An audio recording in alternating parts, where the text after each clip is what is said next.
ఓం శ్రీ సాయినాథాయ నమః. శ్రీ సాయి సచ్చరిత్రము 33వ అధ్యాయము. గత అధ్యాయములో గురువు మహిమను వర్ణించితిమి. ఇందులో ఊదీ మహిమను వర్ణించదము. మనమిప్పుడు గొప్ప యోగీశ్వరులకు నమస్కరించదము. వారి కరుణా కటాక్షములు కొండంత పాపములను కూడా నశింపజేయును, మనలోని దుర్గణములను పోగొట్టును. వారి సామాన్యపు పలుకులే మనకు నీతులు బోధించును, అమృతానందమును ప్రసాదించును. ఇది నాది, అది నీది అను భేదభావము వారి మనస్సులందు పుట్టదు. వారి రుణమును ఈ జన్మయందు గాని వచ్చే పెక్కు జన్మలయందు గాని మనము తీర్చుకొనలేము. ఇక ఊదీ ప్రసాదము. బాబా అందరి వద్ద నుంచి దక్షిణ తీసుకొనుచుండునని అందరికీ తెలిసిన విషయమే. ఈ విధముగా వసూలు చేసిన మొత్తములో ఎక్కువ భాగము దానము చేసి మిగతా దానితో వంట చెరకను అనగా కట్టెలను కొనుచుండెను. ఈ కట్టెలను బాబా దునిలో వేయుచుండెను. దానిను నిత్యము ఇంట పెట్టుచుండెను. అది ఇప్పటికీ అటులనే మండుచున్నది. అందులోని బూడిదనే ఊది అనుచున్నాము. బాబా దానిని భక్తులకు తమ తమ ఇండ్లకు తిరిగిపోవునప్పుడు పంచిపెట్టడివారు.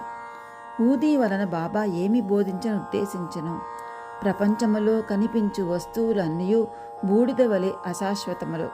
పంచభూతములు చేయబడిన మన శరీరములన్నీ సౌఖ్యములము అనుభవించుట పిమ్మట పతనమైపోయి బూడిద అగును.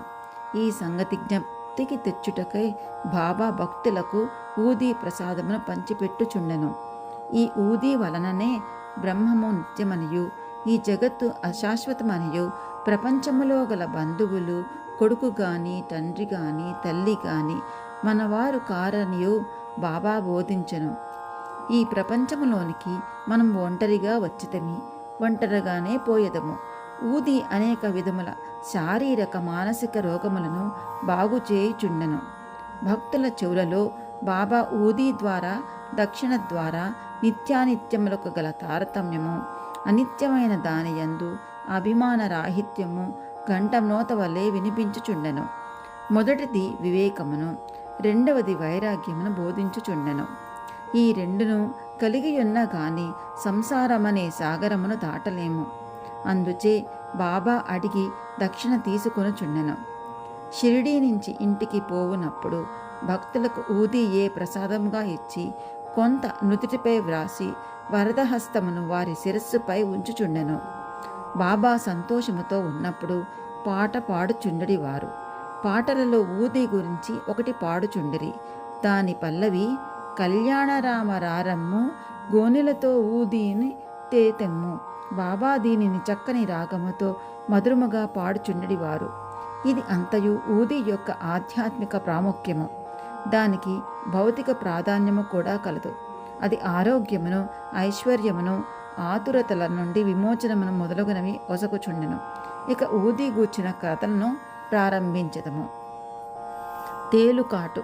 నాసిక్ నివాసియగు నారాయణ మోతీరామ్ జానీ అను అతడు బాబా భక్తుడు. అతడు రామచంద్ర వామన్ మోడక్ అను బాబా భక్తుని వద్ద ఉద్యోగము చేయుచుండెను.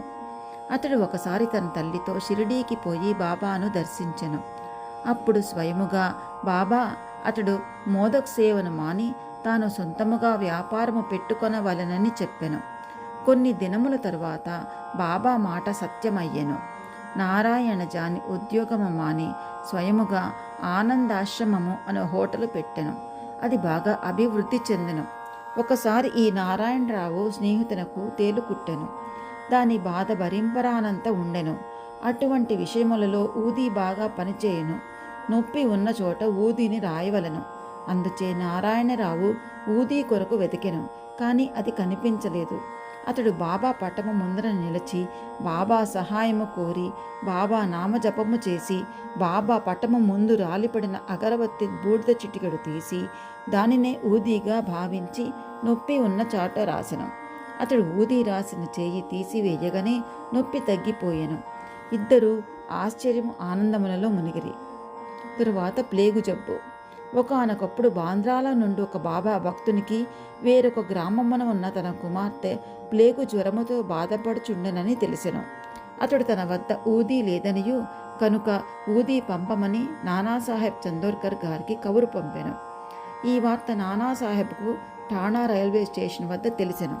అప్పుడు అతడు భార్యతో కూడా కళ్యాణ్ పోవుచుండెను. వారి వద్ద అప్పుడు ఊదీ లేకుండెను.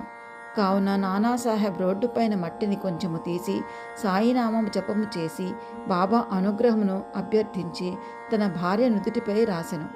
కబురు తెచ్చిన వ్యక్తి ఇది అంతయో చూచెను. ఆ భక్తుడు ఇంటికి పోవుసరికి 3 రోజుల నుండి బాధపడుచున్న వాని కూతురు జబ్బు నానాసాహెబ్ తన భార్య నుదుటిపై మట్టిని పూసినప్పటి నుండి తగ్గినని విని మిక్కిలి సంతసించెను. జామ్నేర్ లీల 1904-1905 సంవత్సరమున నానాసాహెబ్ చందోర్కర్ జామ్నేర్లో మామలతదారుగా ఉండెను. ఇది కాంధేయు జిల్లాలో షిరిడీకి 100 మైళ్ళ దూరములో ఉన్నది. ఆయన కుమార్తె మైనతాయి గర్భిణి, ప్రసవించుటకు సిద్ధముగా ఉండెను. ఆమె స్థితి బాగులేకుండెను. ఆమె 2-3 దినముల నుంచి ప్రసవ వేదన పడుచుండెను. నానాసాహెబు ఔషధములన్నీ వాడెను, కానీ ప్రయోజనము లేకుండెను. అప్పుడు బాబాను జ్ఞప్తికి తెచ్చుకొని వారి సహాయము వేడెను. షిరిడీలో రామ్గీర్ బువా అను సన్యాసి ఉండెను.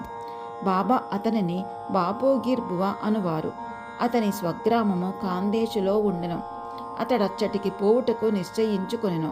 బాబా అతనిని పిలిచి మార్గమధ్యమున జామ్నేర్లో కొంత విశ్రాంతి తీసుకొని నానాసాహెబుకు ఊదీని హారతి పాటను ఇమ్మను.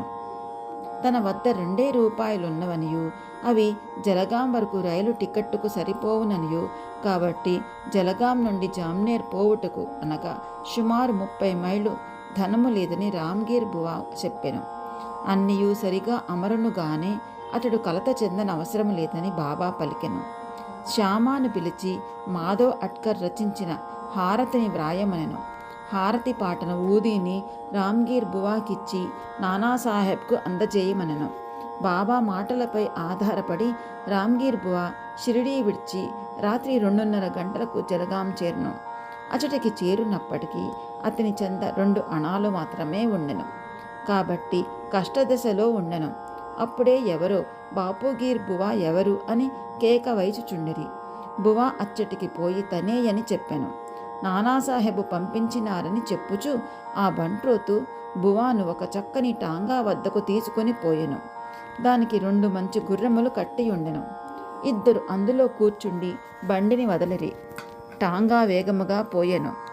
తెల్లవారుజామున టాంగా ఒక సెలయేరు వద్దకు చేరెను. బండి తోలువాడు గుర్రములను నీళ్లు తోగించుటకు పోయెను. బంట్రోతు రామ్గీర్ బువాను పలహారము చేయమని పలహారపు దినుసులను పెట్టెను. గడ్డము మీసమలు ఉన్న ఆ బంట్రోతు బట్టలు చూచి రామ్గీర్ బువా అతడు మహమ్మదీయుడని సంశయించి పలహారము తినుకొండెను. కానీ ఆ బంట్రోతు తాను హిందువుడననియు గర్వాల్ దేశపు క్షత్రియుడుననియు నానాసాహెబు ఆ పలహారము పంపెను గాన తినటుకు ఎట్టి సంశయము పలదనెను. అప్పుడిద్దరూ కలిసి పలహారము చేసి బయలుదేరిరి. ఉషకాలము జామ్నేర్ చేరిరి. ఒంటికి పోసుకొనుటకై రామ్గీర్ బువా టాంగా దిగి 2-3 నిమిషములలో వచ్చెను. తిరిగి వచ్చేసరికి టాంగా గాని టాంగా తోలువాడు గాని బంట్రోతు గాని లేకుండిరి. బాపుగీర్ బువా నోటి వెంట మాట రాకుండెను. దగ్గరున్న కచేరీకి పోయి అడుగగా నానాసాహెబ్ ఇంటి వద్దనే ఉన్నట్లు తెలిసెను. అతడు నానాసాహెబ్ గారింటికి వెళ్ళి తాను షిరిడీ సాయిబాబా వద్ద నుంచి వచ్చినట్లు చెప్పెను. బాబా ఇచ్చిన ఊది హారతి పాట నానాసాహెబ్ అందచేసెను. మైనతాయి చాలా దుస్థితిలో ఉండెను. అందరూ ఆమె గూర్చి మిగుల ఆందోళన పడుచుండరి. నానాసాహెబు తన భార్యను పిలిచి ఊదీని నీళ్లల్లో కలిపి కుమార్తెకిచ్చి హారతిని పాడమనిరి. బాబా మంచి సమయములో సహాయము పంపెననుకొనిరి. కొద్ది నిమిషములలో ప్రసవము సుఖముగా జరిగినని వార్త వచ్చెను. గండము గడిచినదని చెప్పిరి. నానాసాహెబు గారు టాంగాను నౌకరును పలహారములను పంపినందుకు బాపుగీర్ బువా ఆయనకు కృతజ్ఞతగా తెలుపుగా అతడు మిక్కిలి ఆశ్చర్యపడెను. షిరిడీ నుంచి ఎవ్వరు వచ్చుచున్నది అతనికి తెలియదు కనుక అతడేమియూ పంపి ఉండలేదని చెప్పెను. బివి దేవుగారి ఈ విషయమై నానాసాహెబ్ చందోర్కర్ కొడుకు బాపూరావు చందోర్కర్ను రామ్గీర్ బువాను కలుసుకొని విచారించి సాయి లీలా మ్యాగజైన్లో 13, 11, 12, 13 గొప్ప వ్యాసమును ప్రకటించినారు. బివి నరసింహ గారు, మైనతాయి, బాపూరావు చాందోర్కర్, రామ్గీర్ బువాల వాంగ్మూలమును సేకరించి భక్తుల అనుభవములు అను గ్రంథమున 3వ భాగమున ప్రకటించినారు. భక్త నారాయణరావుకు బాబాను 2 సార్లు దర్శనము చేయి భాగ్యము కలిగెను. బాబా సమాధి చెందిన 3 ఏండ్లకు షిరిడీకి పోవాలననుకొనెను. కానీ పోలేకపోయెను. బాబా సమాధి చెందిన 1 సంవత్సరములో అతడు జబ్బుపడి మిగుల బాధపడుచుండెను. సాధారణ చికిత్స వలన ప్రయోజనం కలగలేదు. కావున రాత్రింబవళ్ళు బాబాను ధ్యానించెను. ఒకనాడు స్వప్నములో ఒక దృశ్యమును చూచెను. అందు బాబా అతనిని ఓదార్చి ఇట్లనెను: ఆందోళన పడవద్దు. రేపటి నుంచి బాగుగను 1 వారము రోజులలో నడువగలవు. స్వప్నములో చెప్పిన రీతిగా రోగము 1 వారములో కుదిరెను. ఇచ్చట మనం ఆలోచించవలసిన విషయం ఏమనగా, శరీరమున్నన్నాళ్ళు బాబా బ్రతికి ఉండురా? శరీరము పోయినది గాని చనిపోయినారా? లేదు, ఎల్లప్పుడూ జీవించే ఉన్నారు. వారు జనన మరణములకు అతీతులు. ఎవరైతే బాబాను ఒకసారి హృదయపూర్వకముగా ప్రేమించెదరో వారు ఎక్కడ ఉన్నప్పటికీ ఎట్టి సమయమందు గాని బాబా నుంచి తగిన జవాబు పొందెదరు. వారు ఎల్లప్పుడూ మన ప్రక్కనే ఉందరు. ఏ రూపములోనూ భక్తునకు దర్శనమిచ్చి వాని కోరికను నెరవేర్చెదరు. బాలాబువా సుతార్. బొంబాయిలో నుండి ప్రముఖ సంకీర్తనాకారుడు బాలాబువా సుతార్ ఒకసారి షిరిడీకి వచ్చెను. అతడు గొప్ప భక్తుడు. ఎల్లప్పుడూ అతడు భగవద్ధ్యానము భజన అందే తత్పరుడై ఉండేవాడు. అందుచే జనులు వారిని నవయుగ తుకారాం అని పిలిచేవారు. వారు బాబాకు నమస్కరించగా, బాబా, నేనీతనిని 4 సంవత్సరముల నుండి ఎరుగుతను అనిరి. తాను మొదటిసారిగా ఇప్పుడే షిరిడీకి వచ్చిన వాడొకటిచే బాలాబువ 5 రెట్లు సంభవం అనుకునను. కానీ తీవ్రముగా ఆలోచించగా బొంబాయిలో 4 సంవత్సరముల క్రిందట బాబా ఫోటోకు నమస్కరించినట్లు జ్ఞప్తికి వచ్చెను. అతడు బాబా మాటల ప్రాముఖ్యమును గ్రహించెను. తనలో తానిట్లు అనుకొనెను: యోగులెంతటి సర్వజ్ఞులు, సర్వాంతర్యాములు, తమ భక్తులకు అందు వారికెంత ప్రేమ. నేను వారి ఫోటోను చూచుట వారిని స్వయముగా చూచిన దానితో సమానమని నాకు బోధించిరి. అప్పాసాహెబ్ కులకర్ణి. 1917వ సంవత్సరమున అప్పాసాహెబ్ కులకర్ణి పంతు వచ్చెను. అతడు ఠాణాకు బదిలీ అయ్యెను. బాలాసాహెబ్ భాటే అతనికి బాబా ఫోటో ఇచ్చియుండెను. అతడు దాన్ని జాగ్రత్తగా పూజించుచుండెను. పువ్వులు, చందనము, నైవేద్యము బాబాకు నిత్యము అర్పించుచు బాబాను చూడవలెనని మిగుల కాంక్షించుచుండెను. ఈ సందర్భమున బాబా పటమును మనఃపూర్వకముగా చూచినచో బాబాను ప్రత్యక్షంగా చూచిన దాంతో సమానమే అని చెప్పవచ్చును. దీనికి నిదర్శనము పైన చెప్పబడిన కథ. కులకర్ణి ఠాణాలో నుండగా భివండి పర్యటనకు పోవలసి వచ్చెను. 1 వారం రోజులలో తిరిగి వచ్చుటకు అవకాశం లేకుండెను. అతడు లేనప్పుడు 3వ రోజున ఈ దిగువ ఆశ్చర్యకరమైన సంగతి జరిగెను. మధ్యాహ్నము 12 గంటలకు ఒక ఫకీరు అప్పా కులకర్ణి ఇంటికి వచ్చెను. వారి ముఖ లక్షణములు సాయిబాబా ముఖ లక్షణములతో సరిపోయెను. కులకర్ణి గారి భార్యాబిడ్డలో వాడు షిరిడీ సాయిబాబా గారా అని అడిగరి. వారిట్లు నుడివిరి: లేదు, నేను భగవంతుని సేవకుడను. వారి ఆజ్ఞానుసారము మీ యోగక్షేమలను కనుగొనుటకు వచ్చి తిని అన్నట్లనుచు దక్షిణ అడిగాను.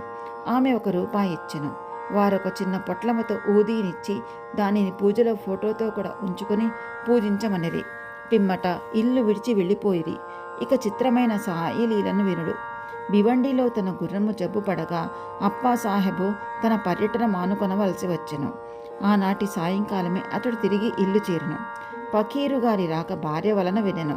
ఫకీరు గారి దర్శనము దొరకునందులకు మిగుల మనోవేదన పొందెను. ఫకీరుకు 1 రూపాయి మాత్రమే దక్షిణగా ఇచ్చుటకిష్టపడకుండెను. తానే ఇంటి వద్దనున్నచో 10 రూపాయలకు తక్కువ కాకుండా దక్షిణ ఇచ్చి ఉండెనని అనుకునెను. వెంటనే ఫకీరును వెదకుటకై బయలుదేరును. మసీదులలోనూ తక్కిన చోట్లను భోజనము చేయకయే వారి కొరకు వెదకెను. అది అన్వేషణ నిష్ఫలమయ్యను. ఇంటికి వచ్చి భోజనము చేసెను. 32వ అధ్యాయంలో ఉత్త కడుపుతో భగవంతుని వెదకరాదని బాబా చెప్పినది చదువురు గమనించవలెను. అప్పాసాహెబ్ ఇచ్చట ఒక నీతిని నేర్చుకొనెను. భోజనమైన తరువాత చిత్రేయను స్నేహితునితో వ్యాహ్యాళికి బయలుదేరును. కొంత దూరం పోగా ఎవరో వారి వైపు త్వరగా వచ్చుచున్నట్లు కనిపించెను. వారి ముఖ లక్షణములను బట్టి వారు తన ఇంటికి 12 గంటలకు వచ్చిన వారే అని అనుకొనెను. వెంటనే పకీరు చేయి చాచి దక్షిణ అడిగాను. అప్పాసాహెబ్ 1 రూపాయి ఇచ్చెను. వారు తిరిగి అడుగగా ఇంకనూ 2 రూపాయలు ఇచ్చెను. అప్పటికి అతడు సంతృష్టి చెందలేదు. అప్పాసాహెబ్ చిత్రయ్య వద్ద నుంచి 3 రూపాయలు తీసుకొని పకీరుకి ఇచ్చెను. వారింకనూ దక్షిణ కావాలనరి. అప్పాసాహెబ్ వారిని ఇంటికి రావలసిందిగా వేడుకొనెను. అందరూ ఇల్లు చేరిరి. అప్పాసాహెబు వారికి 3 రూపాయలు ఇచ్చెను. మొత్తము 9 రూపాయలు ముట్టెను. అప్పటికి సంతృష్టి చెందక ఫకీరు ఇంకనూ దక్షిణ ఇమ్మను. అప్పాసాహెబు తన వద్ద 10 రూపాయల నోటు గలదనని ఫకీర్ దానిని పుచ్చుకొని 9 రూపాయలు తిరిగి ఇచ్చివేసి అక్కడ నుండి వెడలను. అప్పాసాహెబ్ 10 రూపాయలు ఇచ్చేదనను గనుక ఆ మొత్తము తీసుకొని పవిత్రపరచిన పిమ్మట 9 రూపాయలనిచ్చివేసెను. 9 సంఖ్య చాలా ముఖ్యమైనది. అది నవవిధ భక్తులను తెలియజేయను. అనగా బాబా లక్ష్మీబాయి షిండేకు 9 రూపాయలు సమాధి సమయమందిచ్చిరి. అప్పాసాహెబ్ ఊది పొట్లము విప్పి చూచెను. అందులో పువ్వు రెక్కల అక్షంతలుండెను. కొంతకాలము పిమ్మట బాబాను షిరిడిలో దర్శించినప్పుడు వారి వెంట్రుక ఒకటి చిక్కెను. అతడు ఊది పొట్లమును వెంట్రుకను ఒక తాయెత్తులో పెట్టి తన దండపై కట్టుకొనెను. అప్పాసాహెబ్ ఊది ప్రభావమును గ్రహించెను. అతడు మిక్కిలి తెలివైన వాడైనప్పటికీ నెలకు 40 రూపాయలు మాత్రమే జీతము దొరకచుండెను. బాబా ఫోటోను ఊదిని పొందిన తరువాత 40 రూపాయలకి ఎన్నో రెట్లు ఆదాయము వచ్చెను. మంచి పలుకుబడియు అధికారము లభించెను. ఈ లౌకికమైన కానుకలే కాక దైవభక్తి కూడా వృద్ధియొకుచుండెను. కావున బాబా ఊదిని పొందు భాగ్యము కలవారు స్నానము చేసిన పిమ్మట ఊదిని నీదుట రాసుకొని కొంచెము నీటిలో కలిపి బాబా పవిత్రమైన తీర్థముగా భావించి పుచ్చుకొనవలెను. హరిబావ్ కర్నిక్. టానా జిల్లా దహను గ్రామము నుండి హరిబావ్ కర్నిక్ అనునతడు 1917వ సంవత్సరమున గురు పౌర్ణమి నాడు షిరిడీకి వచ్చి బాబాను తగిన లాంఛనములతో పూజించెను. వస్త్రంలో దక్షిణ సమర్పించెను. శ్యామ ద్వారా బాబా సెలవు పొంది మసీదు మెట్లు దిగెను. అప్పుడే ఇంకొక రూపాయి బాబాకు దక్షిణ ఇవ్వవలనని తోచి మసీదు మరల ఎక్కుచుండగా బాబా సెలవు పొందిన పిమ్మట తిరిగి వెనుకకు రారాదని విని ఇంటికి బయలుదేరెను.